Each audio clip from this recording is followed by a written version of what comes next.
here if you didn't think you could win. So I think that we're in a lot better shape than we were last year at this time, but even before the accident, of course, with the machine and physically and everything, I feel 100%. And I think, yeah, it's possible to win. It's really Freddie Spencer that's pulled quite a fair lead in practice, but the rest of us, we're all there together. So if we can just pull a bit more out, we might be able to close up for Freddie. Well, definitely there's 4 or 5 guys all right in the hunt, you know. Like I say, the second fastest from down to 6th, I guess, is all right there together within a couple hundred, so it's close. And is Eddie Lawson going to be world champion at the end of the season? Well, I'd like to think so. You know, we still have the same team, and the bikes are very reliable. I'm sure, you know, the same bikes, and they're just updated. So as far as predicting how championship will go, I'd like to think we'll be in the hunt. Well, the race is over 30 laps of this 2.55-mile circuit. Let's now go to Kyalami. Our commentators are Peter Clifford and Chris Carter.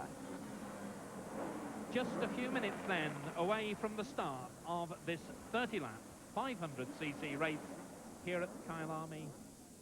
As we said, the temperature up in the 80s, a beautiful day, and there the talented front row of the grid for this 30-lap race. In pole position, Freddie Spencer from Shreveport, Louisiana, 1 minute 24.20, well inside the lap record on the Honda bike number 4. Spencer, of course, the man hoping to retrieve the World Championship away from Eddie Lawson, who is second fastest on the Yamaha. Then on the second row of the grid, Raymond Roche, the Frenchman, who took a tumble yesterday. 7th best, Randy Momola on the Honda. 8th fastest, Cito Pons on the Suzuki. And 9th best, Didier de Radigues. There in the picture is Eddie Lawson, rider number 1, the world champion. So a reminder, the second row of the grid.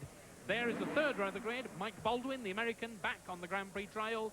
Next to him, Franco Ancini, the former world champion.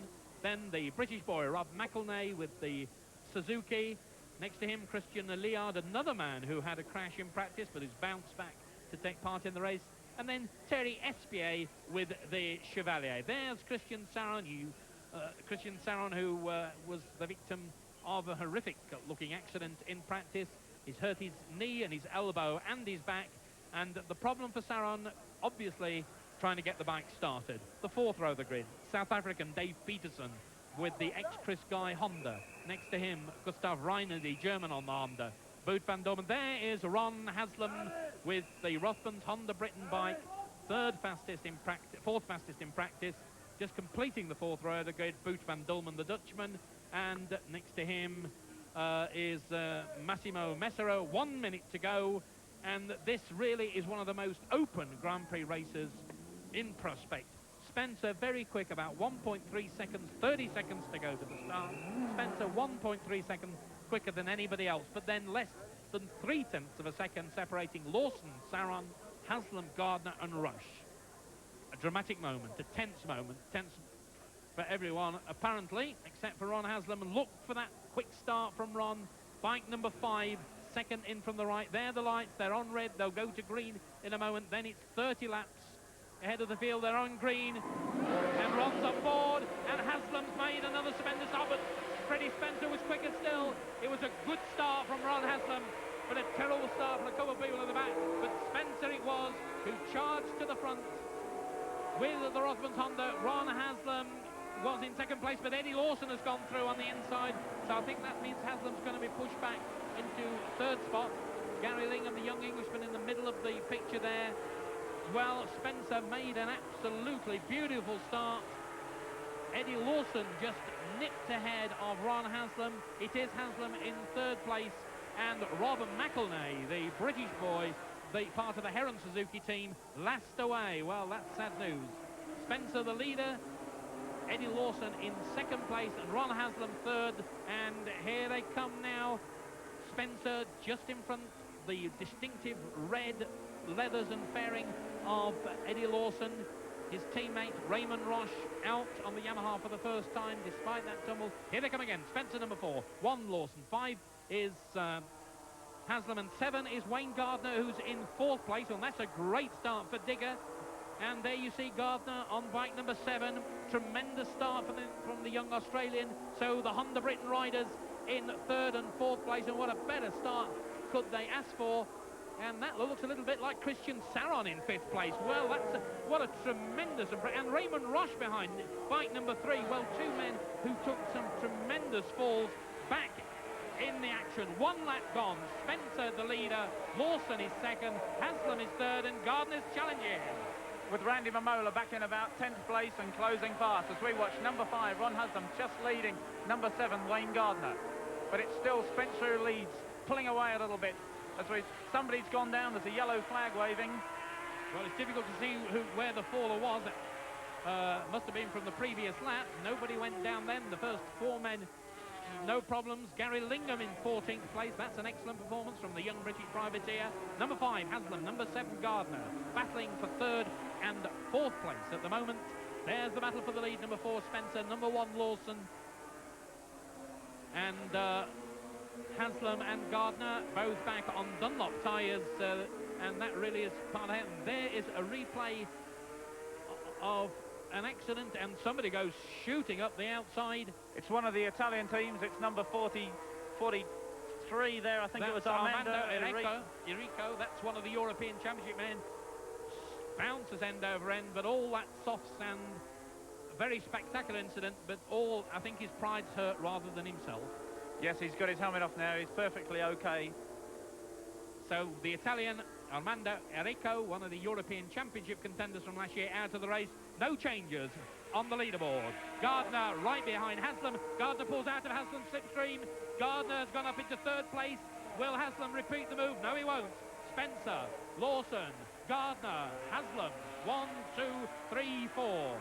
And it's 3 Hondas out in front with that number 1 Yamaha in there. The sandwich, he's in 2nd place. Gardner, knee trailing on the floor. Haslam right with him. They may be teammates, but a lot of rivalry between these 2 men. Gardner, Wayne Gardner from Wollongong, New South Wales and Australia. Ron Haslam from Langley Mill in Nottinghamshire, very close to the Derbyshire border. Chasing each other, battling away for 3rd place as Freddie Spencer and Eddie Lawson battle ahead of them for 1st and 2nd place, and Marco Greco, the young Brazilian who is not the most popular man in the world. The others ring, he's a very slow character. Well, his race ended early, and I'm sure a lot of people will be delighted about that. And sad news for Rob McElnay fans. Rob McElnay is in the pits at the moment. The bike was slow to start, and unfortunately McElnay back in the pits as Gardner's bike twitches and weaves as they come out of Leacop towards the kink. There's that kink leading on to the very, very fast start and finish straight. Number 4, Spencer, the leader. Behind him, number 1, Eddie Lawson. And these are likely to be some of the fastest laps of the race as the tyres are well worn now, well up to working temperature as Lawson tips his bike in, followed by Gardner, Haslam and Saron, who seems to be closing on them. Saron then moving a little bit closer to the 2 Honda riders. Saron, of course, 3rd fastest in practice. That's Gardner we're looking at, bike number 7. Haslam is 4th there, and Saron definitely closing, and Roche is not out of contention. You saw the flash of that red fairing. And here's Gardner and Haslam battling away for 3rd place. Ron Haslam in excellent form, very, very confident and happy. And sadly, we've lost Gary Lingham as well, who was up in 14th place. So another one of the British hopefuls has disappeared off the lap chart. 4 is Spencer, 1 is Lawson, 7 is Gardner, 5 is Haslam. It looks as though Lawson may be closing on Spencer. He's a yard or 2 closer as we watch number 7, Australian Wayne Gardner, and number 5, Ron Haslam. And Raymond Roche on the 2nd of the Marlborough Yamahas appears to be closing on Christian Saron. There's Saron just come into view on the top of your picture. Not so far behind him was Raymond Roche. 2 Frenchmen aching and bruised from their tumbles yesterday as Gardner and Haslam chase Spencer and Lawson. 26 laps to go. 4 laps have gone in this 500cc battle, and Haslam looked as though he was thinking about taking the inside lane on the braking for Crowthorne, and Bit of a sneak there from Haslam's Honda, no problems though, I don't think. And these two men, as I said before, teammates, but very much rivals. There are no team orders at all. Both will want to do as well as they can. And Haslam at the moment content to sit on the back wheel of Gardner and see what develops, putting the pressure on the young Australian. Gardner, of course, has been with the Honda Britain team, lives in England now. And news that the local man, Dave Peterson, on the Creepy Crawley Honda is in 11th place, just out of a point-scoring position at the moment, but obviously forcing his way up. Gardner and Haslam, numbers 7 and 5, battling for third place. And again, we saw a little glimpse in outer picture of the scrap between Raymond Roche, who is now closing on Christian Saron. So Roche perhaps going to be getting closer to his teammate Eddie Lawson, who lies second at the moment. 5 laps have gone, 25 laps to go. Spencer with Lawson, the shadow. And already these two are closing up on the last man, Dimitris Papandreou, the Greek, and he's about to be lapped. Well, Papandreou had an excellent ride here at Kyalami last year. In the rain, he was forced to ride in slick tyres because he just was so poor, he hadn't got anything with tread on. And certainly this pair are really going at it hammer and tongs.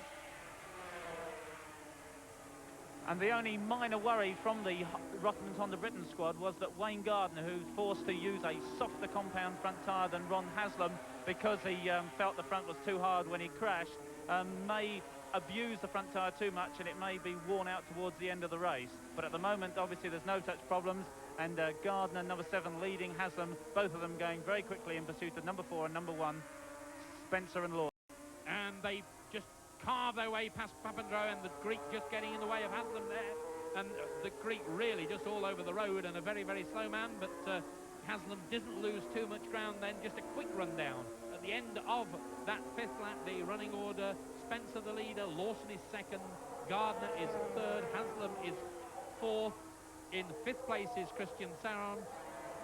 And there is the battle behind. We break off from giving the top 10 to point out that Raymond Roche has gone ahead of Christian Saron. And Saron looks as though he's coming out of the fairing he is, and Saron goes ahead, and Roche will have another go on the inside. Side by side, 3 is Roche, 6 is Saron, and who would have guessed that and Saron goes too wide. Roche has a chance to come back on the inside at Crowthorne. Well, they both had very painful experiences of Crowthorne. I can appreciate them being a little bit wary there, Peter. Yeah, phenomenally out-braking, trying to break each other on the corner that caused their disaster last time. But they're slipstreaming now through the tremendously fast Yuxke sweep, hitting about 250 k's, 140 miles an hour before they break for sunset around this 170 kilometre, 110 mile an hour sweep, and down under hard brakes for the slower clubhouse turn. There is Saron ahead of Raymond Roche, 6th, the Sonauto Gaulois Yamaha, and Raymond Roche, another Frenchman, on the Marlboro Yamaha. Try and complete the rundown of the top 10 for you. Here is this battle for 5th and 6th place between Roche and Saron behind them. And look at Roche on the inside, and Saron just leans across the front wheel as they go into Leocamp. What a brave move there from Christian Saron. Ahead of them, Gardner still leads Haslam. And I will try and complete the rundown of this thing. 7th is Momola, 8th is Didier Girodix, 9th is Mike Baldwin, and 10th is Cheriespi on the Chevalier. Here is this scrap, 7 laps completed now, and Roche goes back in front. But you saw Saron's back wheel hopping about there, almost exactly the same thing that caused him to fall earlier on. Well, on the curb, these two men, absolutely superb battle. Roche nursing a very, very painful wrist from yesterday's tumble. Christian Saron, who walked a little bit like a robot. And Lawson's back in front. Ahead. Lawson is in front. He's taken the lead from Spencer. We're back with the leaders now. Well, we've got through 3 sensational battles going on. This is the battle for the lead. Eddie Lawson on the Yamaha goes ahead of Freddie Spencer on the Honda. Behind them, And good grief, Lawson almost past the curve, almost over the other side of the curve and onto the gravel and dirt. So desperate, so enthusiastic and so hard-working is this Californian to stay ahead of the man from Louisiana. Two Americans leading. The Yamaha leads the Honda. Lawson in front, Spencer in second place. Both of them chin on the petrol tank, flat down behind the fairing. 22 laps to go. 8 laps have gone, and absolutely nothing in it between these two. No change in the Gardner-Haslam situation, and Roche still leads. And they're both up and over the curve again, Peter. They're trying so hard. Both bikes slipping and sliding. It's the V4 Yamaha followed by the V4 Honda. Very similar specifications, both reed valve induction machines. Well, similar power outputs. The crowd absolutely on their feet, cheering, waving, shouting. A big crowd here at Kyalami in the sunshine. Lawson on the Yamaha. Spencer, number 4, on the Honda. Up and over the curve again. The front wheel comes into the air as Lawson winds on the power of the four-cylinder Yamaha through the S's, hard over left and hard over right. Well, what a battle this is. Lawson was saying to me yesterday that he didn't agree he was a lucky world champion. He felt that he'd finished almost every race last year. He'd not got a habit of falling off. And Lawson felt he could do it again. Well, he's ahead of the man who wants to take that title away from him. Freddie Spencer, they come underneath the Marlborough Bridge. Down the sweep, 21 laps to go. 9 have gone, and Spencer coming out of the slipstream, is he? No, changes his mind. Has to pull back behind the red bike of Eddie Lawson. And that last lap was running 1 minute 25.71 seconds, so that's only a second slower than they were doing in practice. And Ron Haslam has gone back ahead of Wayne Gardner in their scrap for third place. And Christian Saron has gone ahead of Raymond Roche. Now, they were side by side as they went past us, but there is the battle for the lead. Lawson setting the pace. Freddie Spencer in second spot. Well, is Freddie playing a waiting game, Peter? Well, obviously they're both very good tacticians, both being world champions, and it's impossible to say at this point.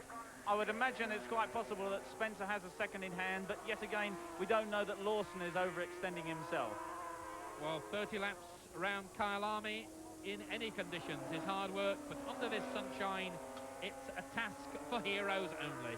And we'd have two heroes doing the job. Lawson, a glance over the shoulder, and there, sure enough, right in his tyre tracks, in his shadow almost, is Freddie Spencer. No time for Lawson to relax. Here's the charge past the pits. The signal boards will go out. A quick glance to see exactly what the picture is. They lose track of time. That's the order after 10 laps. And Haslam still ahead, and Saron now having the better of the battle with Raymond Roche. Two bikes just sliding their way around these bends. These two riders, both very, very good dirt track racers in their time, and they ride motorcycles in a way that Europeans find so difficult, Peter. Yes, they have the back wheels sliding through the corner, allowing the power to be put on very, very early, gives them a tremendous drive out of the turn and punches them towards the next curve quicker than most people can manage. And this time it was Spencer's bike that wheeled. The front wheel lifts into the air. And our lap scorers tell us that Cito Pons, the young Spaniard drafted into the Galena HB Suzuki team, who was second last away, just ahead of Rob McElnay, is now up into 11th place and moving up very fast indeed. So are we in for a sensation from Cito Pons, the talented young Spaniard from Barcelona? Spencer now tucks right into the slipstream of the Yamaha, and both these bikes are geared to do about 305k, 188 miles an hour at that point before they sit up and brake. 11 laps gone. 19 laps to go. Lawson ahead of Spencer. They're catching up a tail ender again, and once again it's the Greek. And Lawson going around the outside, and so too does Spencer. Oh dear, dear, dear. It frightens me just to sit here and watch, Peter. Yeah, indeed. And they were doing that manoeuvre at about 150, 240 kilometres an hour. And just to bring you up to date on the battles behind, Haslam is still in third place. Gardner is fourth, right with him. And Raymond Roche and Christian Saron are wheel to wheel as they battle for fifth and sixth place. Lawson and Spencer, bikes 1 and 4. Yamaha versus Honda. Marlboro versus Rothmans. Spencer takes a very interesting line through that corner. He seems to drift wide, but I think he's having a wide entry to give him a good drive up onto the straight. But it's a very different line to Lawson's. In a different line there, from Spencer comes out of the corner much, much quicker, can close the gap on the Californian as they charge on the long up and downhill straight into Crowthorne. Is this the time that Spencer will seize to go ahead? Not this time, it seems. And here comes the battle for second and third place. Number 5, Haslam, is ahead of number 7, Gardner. Very little between these two men, both with the Honda Britain team. Barry Simmons and the rest of the mechanics having worked long and hard hours here in the sunshine of South Africa, and those hours appears to be paying off. No change in third and fourth.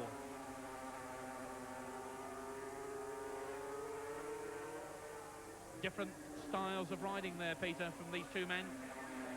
Yes, Gardner's another one of these that gets the power on really early and makes the rear tyre work very, very hard coming out of the turn. Haslam's keeping his weight very, very low on the tank, and he doesn't hang all his weight off in quite the same way. He doesn't stick the knee out as much as Gardner does. Chest on the tank from Haslam, and Gardner with his chest right to the side.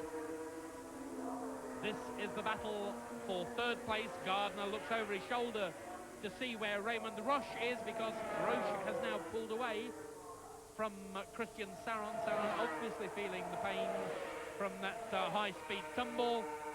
And with 17 laps to go, side by side,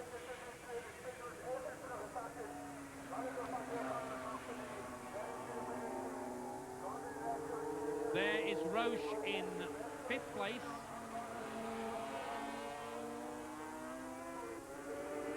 And his Saron has obviously made up that difference, so my apologies to Christian Saron. Such a mild, meek, inoffensive little character is Christian Saron.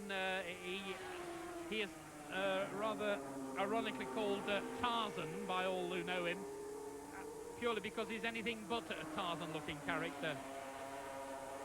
And news from the lap scorers is that Cito Pons, the Spaniard on the HB Suzuki, he's up to 10th place now, moving ahead of Thierry Espy on the 500 Chevalier. And Roche and Saron battling away there. Very little between these two. Saron qualified third fastest, Roche was sixth fastest in practice.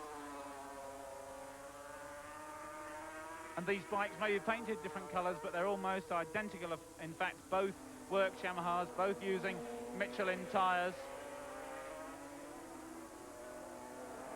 Run under different camps, so obviously the settings will be different, the way the bikes are set up. And that's Momola closing in. You can see number 2, Randy Momola, who had a disastrous start. He's on a 3-cylinder Honda, closing in on the men in front. And last year, of course, Randy Momola missed the start of the Grand Prix season. He didn't do his deal with Honda until after the first 2 rounds. And Saron and Roche almost side by side. Saron pulling back as Momola gets closer and closer on his Rothmans Honda. Momola, having done a deal with the Honda factory much earlier this year, finished second in the World Championship last season for the 3rd time. And yet Momola is still only 25. Look at the way he hangs off the bike, the foot totally in the air, off that footrest. There's nobody who moves his weight to the inside of the machine more than Momola does. You can see him slide now. You see This inside foot There's doesn't it. even touch the footrest. The foot lifts off the footrest as Momola chases Saron and Roche ahead of him. And this is the 3-cylinder Rothmans Honda, again virtually identical to those ridden by Haslam and Gardner in the British squad. The main difference being that Haslam and Gardner are on Dunlop tyres and Momola there is on Michelin's. Fine shot there of the riding style of the young Californian Randy Momola, charging the Honda in pursuit of the Yamahas ahead of him of Raymond Roche and Christian Saron. And we're back to the scrap between number 3 Raymond Roche and Christian Saron, number 6. And they're coming round to complete 15 laps. So the first 6 men have completed the halfway stage in this 30-lap battle. And Saron now ahead of Roche. Momola getting closer and closer. Saron, of course, the reigning 250cc world champion, but he's decided to abandon the 250 class to have a go in this, the blue ribbon of motorcycle sport. It's the toughest, the biggest and the best form of motorcycle racing, and Roche looking for the inside line. Has he got it? No, he couldn't quite do it. Saron still hangs on there. Roche looking, probing, trying to find a way through on the inside, on the outside, and he's found a way through on the inside. Superb overtaking manoeuvre there from Raymond Roche, who now leads Christian Saron as that pair are being chased by Randy Momola. Here is Momola in pursuit of the 2 Frenchmen. And as Roche leads Saron onto the straight, we'll see that there really isn't any speed difference between these 2 bikes, although Saron will be able to tuck in and perhaps pass Roche. It doesn't mean the bike's quicker, it just means that he's gaining from the slipstreaming toe. And Momola definitely getting closer.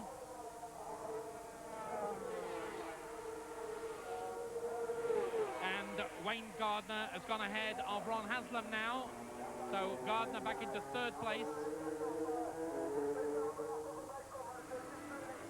Saron looking for the inside line at Crowthorne. Can't find it, so Roche has the advantage. Roche is 5th. Saron on bike number 6 is in 6th place, and the Randy Momola, bike number 2, is chasing as hard as he can to catch this pair. And these 2 Frenchmen should have been made aware from their pit signals that Californian Randy Momola is closing on them, so they know they're under threat of losing their places. Well, the question is, of course, can they do anything about it? And Saron looking for the same overtaking manoeuvre that carried Roche ahead of him on the previous lap, but he can't do it. Through the S's, Roche number 3, 6 is Saron.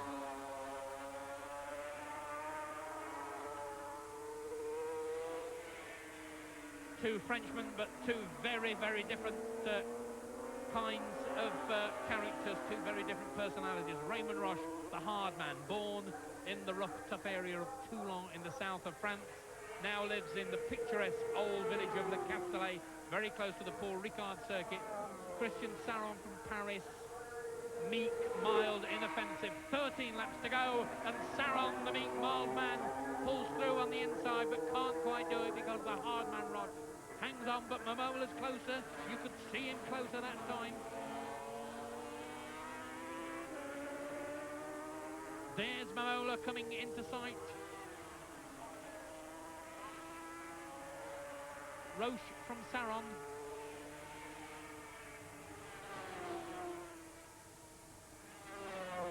Using the track and just a little bit more.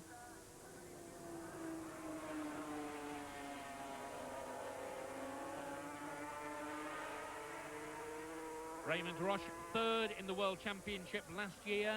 Very disappointed that Honda weren't prepared to do a better deal for him than the one they offered. And here is the battle for the lead.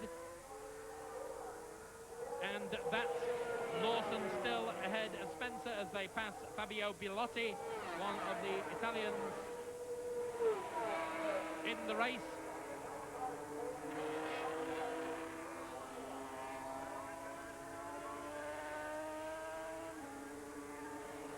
And Lawson with slightly more of a leading margin than he's had in the past, Peter.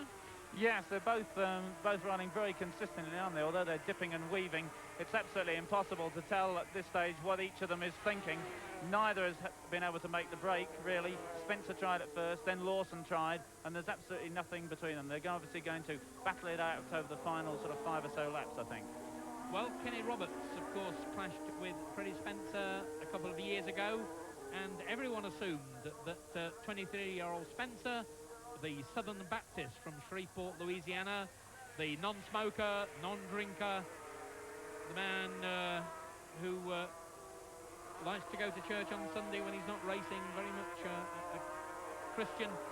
Everyone thought that Freddie would perhaps be the softer man on the racetrack. Well, Roberts found out a couple of years ago at the Swedish Grand Prix that Freddie can be a hard man.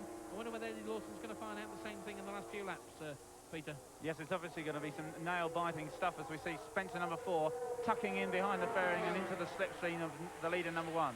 There's the pit signal from the Yamaha team. 0 lead, it tells Lawson, and that's the gap. The whole length of the straight. Lawson ahead of Spencer. And now Cito Pons is up into 8th place. Didier de Rodriguez is 9th and Mike Baldwin is 10th, and they're all together. And all getting it all together too are these two Americans, and Lawson is under greater pressure than ever before from Spencer. Spencer literally breathing down the neck of the Yamaha rider. And they're coming up to lap and yet another tail ender. This is Wolfgang von Muralt, watching number 4 Spencer on the V4 Honda, a very different bike to which he rode last year. That V4 had the petrol tank slung underneath the engine, and Spencer reckoned that the weight of the petrol was too far from his own body weight. It was like having a huge rock on the end of a stick and then trying to wield it about, and he just got out of control. So they put the petrol tank back on top in the normal place where it is on Lawson's bike and everybody else's, and they're catching von Muralt, but Lawson's still ahead of Spencer, number 1, just fractionally ahead of the Rothmans Honda. Through the kink, onto the start and finish straight again. Spencer right with Lawson. He's pulling out of his slipstream. No, he's not. He had to change his mind. Can he do it? They're closing up on yet another tail ender as they come down towards Crowthorne. And that's Boot van Dolmen, the Dutchman. 10 laps to go. 2/3 distance have gone. 20 laps have gone. And Lawson didn't even have to look over his shoulder. Just a sideways glance was enough to show him that Spencer was almost alongside him. Boot, being the gentleman, the experienced racer, moves over and waves them through on the inside. And Boot also checking to make sure there's not a dice following on behind the leading pair that he doesn't want to impede. And that dice is the battle between Gardner and Haslam, with Gardner just slightly holding the advantage. This is the battle for the lead. Spencer chasing Eddie Lawson. Then it's Gardner ahead of Haslam. Rush ahead of Saron. Mamola is in 7th place. Cito Pons is 8th. Didier de Rodriguez 9th. And Mike Baldwin, the American, is 10th. Now the question is, what was Spencer doing when he pulled out of Lawson's slipstream? Was it actually a considered effort to go past, or was he just testing his machine's capabilities alongside the Yamaha? Dress rehearsal for the last lap. Looking for what the Americans would call the slingshot on the run into the flag. And here's Freddie Spencer's pit. He says 9 laps to go, and he's plus 15 to the man behind him. That's, of course, the Haslam-Gardner battle. So a comfortable margin between this pair and the Gardner-Haslam scrap for 3rd and 4th place, but absolutely no margin at all, and Spencer onto the curb as he chases Eddie Lawson. Both bikes walking wildly sideways as they applied the power coming out of the corner.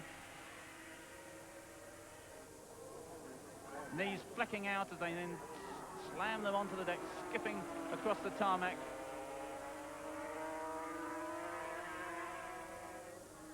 They wear, of course, special knee pads so that they can scrape them on the road and it doesn't wear through to their skin underneath.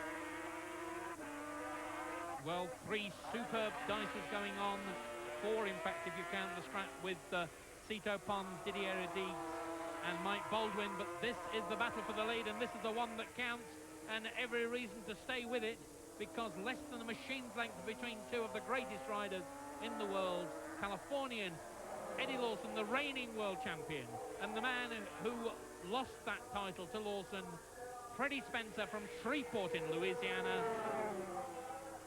And Spencer positively aiding, launching that Honda through the final kink onto the start and finish straight. And of course it's no good for Spencer to be in front at the end of the straight here as he follows Lawson into the corner. It's at the start and finish line it's all going to count, so we can expect to see him testing his ideas on how to be in front going across the line, either closing on Lawson as they exit the last turn, that's the 120 kilometres, 75 miles an hour Learcop, or actually in front of him before that. And the yellow flag's being waved, and Raymond Rush is missing from the lap chart. Well, whether that means that Raymond has taken a tumble or not, we don't know. We certainly saw the yellow flags being waved, and that really would be sad news indeed for Raymond Rush and his supporters. So now it means that Mamola is in 6th place and Cito Pons is in 7th place. And this is that crucial last corner, and Spencer has been using a wide line to get a good drive out. He doesn't do that so much this time, but that may be his plan for the finish, to drive out well and get past Lawson before the line. So Raymond Rush going missing, and that is a disappointment for him. And in fact, Mamola has gone ahead of Christian Saron. That's the situation with 7 laps to go in this opening round of the 500cc World Championship. The reigning champion Lawson and the old champion Freddie Spencer wheel-to-wheel battling out in front. Wayne Gardner and Ron Haslam going at it, hammering. Look at those bikes just snaking and weaving there, Peter. Sheer power being put through only a couple of square inches of tyre contact patch, and it just can't cope with it. It slips and slides, and it's now catching another group of tail enders, and the first man they'll come across is local man Dave Peterson on the Creepy Crawley Honda. They're about to teach him a lesson in riding. But of course, a lot of these guys on private machines that don't have the speed, the outright speed and power of number 1 Eddie Lawson on the Works Yamaha and number 4 Freddie Spencer on the Honda. Well, the word is that Raymond Rush lost it at sunset. We've no news as to whether he's injured up, but Spencer went very wide there. Spencer made a big mistake. It's a very tricky corner, that. It's the left-hander of the S's, and if you go in too fast, it runs off camber, and perhaps that's what Freddie did, ran wide and off camber, and it can very tricky to lose the front end. And he's lost contact with Lawson. Now, if Lawson can stretch anything like an advantage down the straight, it's going to make life tough for the Honda rider. It was a strange thing to do because it wasn't an overtaking manoeuvre. There's no way he could have passed there as Lawson tucks down behind the fairing, passes Papandreou for the 3rd time and beams in on Dave Peterson. 6 laps to go. Lawson carving his way through on the inside of tail enders. Can't quite make it, and that will give Spencer a chance to come back a little bit. There is Spencer, number 4 in the background. Lawson still can't find a way through, and he'll be gnashing his teeth in exasperation. This really is the very last thing that Lawson wanted, because it's given Spencer, and Lawson almost leaning on one of those men. Round the curve, he's passed one of those tail enders, looking for the inside line. Look, Spencer too is all safely through past that slower man. That was Gustav Rana he passed there, as Lawson now tries to sweep round the outside of Peterson, just as it nips inside him at Clubhouse. Nice manoeuvre. So Lawson puts Dave Peterson on the Creepy Crawley Honda between himself and Freddie Spencer, and the Lawson has passed the other slower man, and now Spencer has another man to overtake before he can get back. That was the other Italian, Messeri Massimo, on the similar machine that crashed on the first lap. Spencer goes inside him to chase Lawson onto the start and finish straight. And Spencer's through, but you could see he was not going off the curve, he was on the paving stones as well. Spencer is on the ragged edge at the moment, Peter. Yes, he had to go in on a very tight line there and yet get the power on full, and that meant he drifted wide coming out. This race coming down to the closing stages. Lawson, the reigning world champion, out in front. Freddie Spencer on his tail. They've done 25 laps, 5 more laps to go. And still this superb battle between Wayne Gardner and Ron Haslam. It's out of picture, but it's nonetheless gripping and enthralling for all that. The question is, has Spencer got something in hand, or has he done too much? Is he finding it too much under the hot sun? And it really is very, very hot indeed out there. Both men, of course, used to hot climates.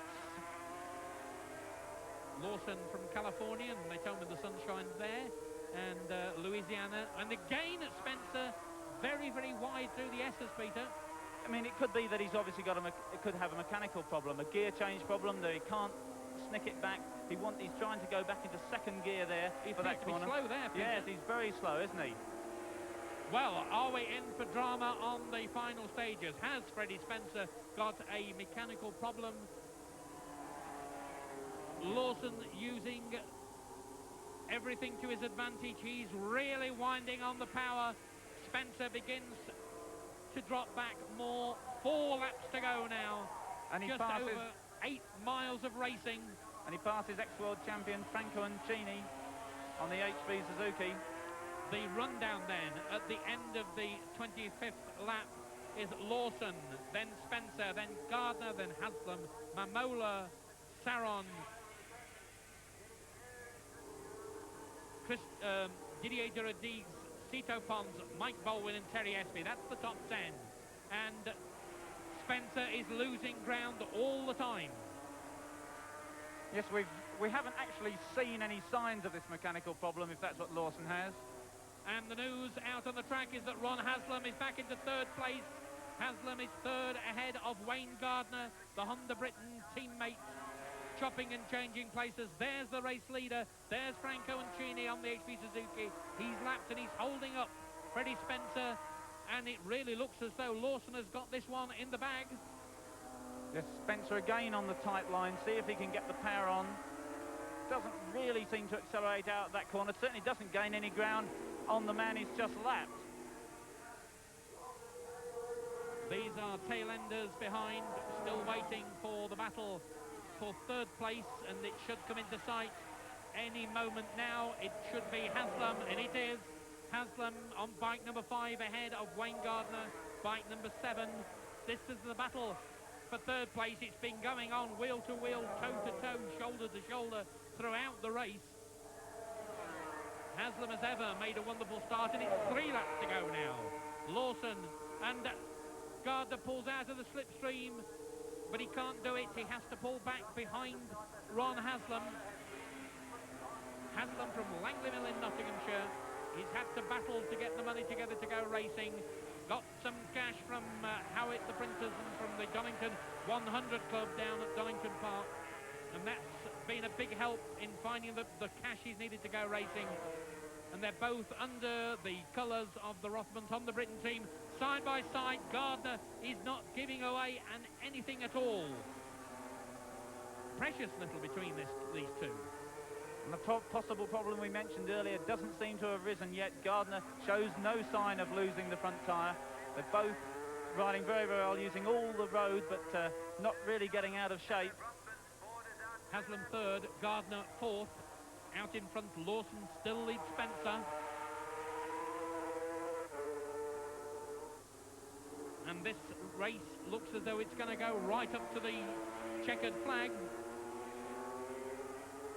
And Mike Baldwin is now up into 7th place. Well, this is the first time Baldwin's been on the Grand Prix trail since 1979. And Mike Baldwin, the rider from Darien, Connecticut, will be pleased with that. And they are side by side, and Gardner's gone in front, I think.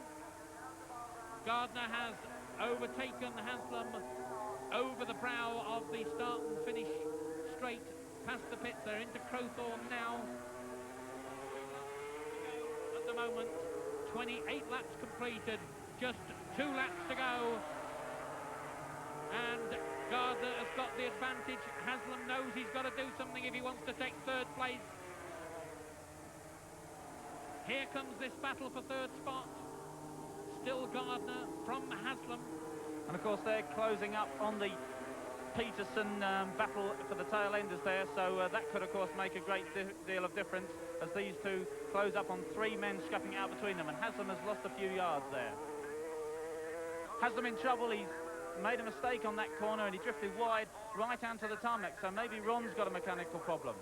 So Gardner has had the chance to open up a gap. Whether that was just a riding mistake by Ron or not, we shall soon see, but it certainly was a problem. It's cost Haslam an awful lot of ground, and it's probably cost him 3rd place. There is the race leader.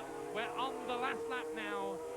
Just 2 miles stand between Eddie Lawson and a victory that, I must be fair, I think very few people expected. Most people here, particularly after practice, thought that Freddie Spencer would win this opening round. Well, Lawson and the Yamaha have proved them wrong, or appear to have done. Lawson, of course, those few anxious seconds now that lie between him and the checkered flag.